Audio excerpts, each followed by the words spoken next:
ब्रह्मा जी को थोड़ा सा अहम आया।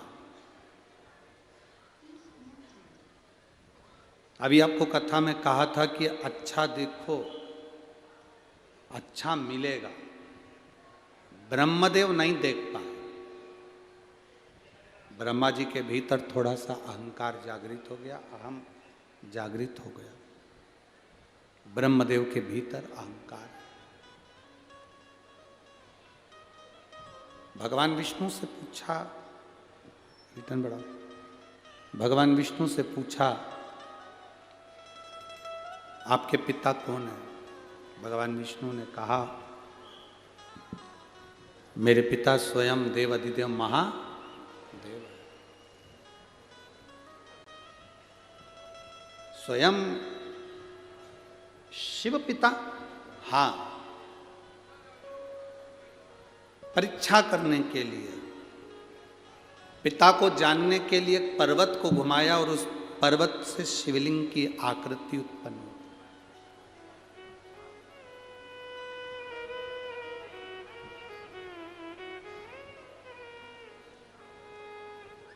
पर्वत से शिवलिंग की आकृति उत्पन्न हुई।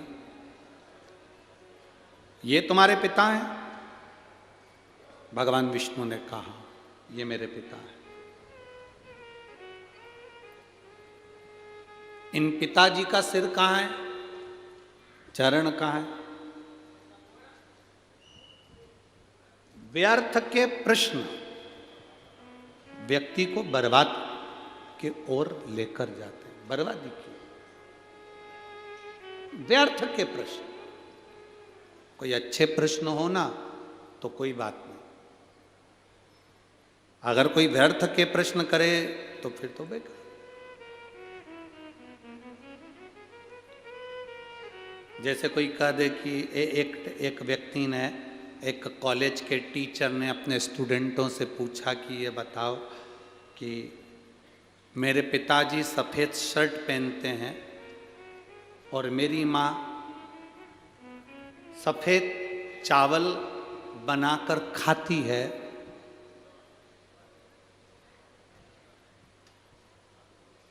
तो मेरी उम्र कितनी है?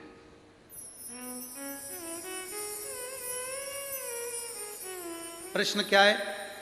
प्रोफेसर ने, टीचर ने प्रश्न किया स्टूडेंट से, बच्चे से, मेरे पिताजी सफ़ेद शर्ट पहनते हैं और मेरी माँ सफ़ेद चावल पकाकर खाती है, बनाकर खाती है, तो मेरी उम्र कितनी है?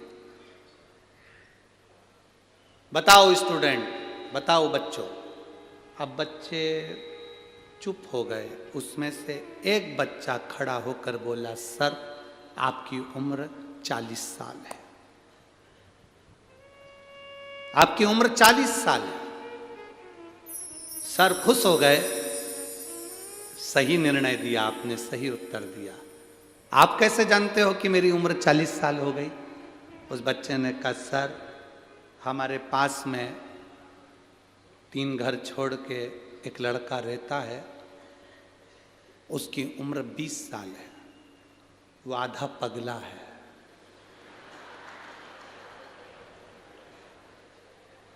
आपकी उम्र 40 साल है, मतलब आप पूरे पगले हो।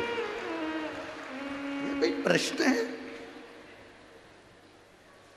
ये कोई प्रश्न है कि पिताजी सफ़ेद कुर्ता पहनते हैं, सफ़ेद शर्ट पहनते हैं, माँ सफ़ेद चावल खाती है, तो हमारी उम्र बताओ। अब ब्रह्मा जी ने भी ऐसी प्रश्न कर लिए भगवान विष्णु से, तुम्हारे ये शिवलिंग तुम्हारा पिताजी है, इसका सिर कहाँ है, इसका पाँव कहाँ है, बता।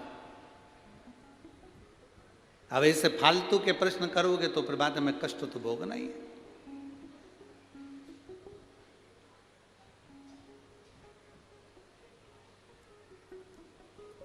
बहुत लोग संसार में से बहुत सारे लोग हैं जो बहुत व्यर्थ के काम कर रहे हैं और बहुत व्यर्थ की बातें करते हैं, बहुत व्यर्थ,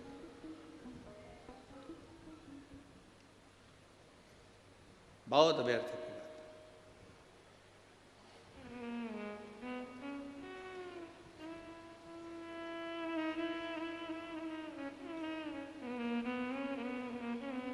अब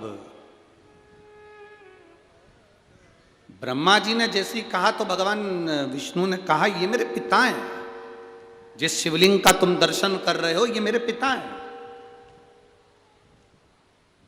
आपसे निवेदन है, जब शंकर के शिवालय में जाना, शंकर के मंदिर में जाना, शंकर के शिवालय में जब दर्शन करने जाना, तो ये सोचकर कभी मत जाना कि ये शंकर हैं, सोचकर ये जाना कि ये मेरे पिता हैं और मैं इनसे अपने दिल की बात करने के लिए जा, ये मेरे पिता हैं, इनसे मैं अपने दिल की बात, अपने हृदय की बात करने के लिए जा रहा हूं, ये मेरे पिता हैं।